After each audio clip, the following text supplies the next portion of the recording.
Hello అందరికీ. గత 2 వారాలుగా తెలుగు రాష్ట్రాల్లో జరిగిన ఈ వరదల గురించి సోషల్ మీడియా మరియు న్యూస్ ఛానల్స్లో చూస్తున్నాం కదండి. ఈ పరిస్థితి చూసి నాకు చాలా బాధగా అనిపించింది. మనం కూడా ఏదో ఒకటి చేయాలి అనే భావనతో నా వాట్సాప్లో స్నేహితులకి సందేశం పంపించాను. వెంటనే వారు సానుకూలంగా స్పందించారు.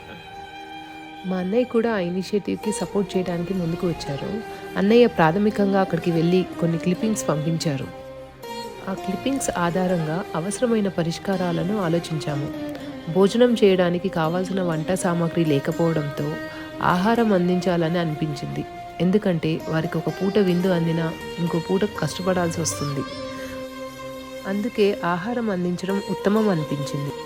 మా బృందం అందించిన నిధులతో 2000 మందికి ఆహారం అందించగలిగాము. మనకు తెలుసు, అవసరం సముద్రం అంత ఉన్నది, కానీ ప్రతి సహాయము ఒక నీటి బిందువులాగా విలువైనదండి.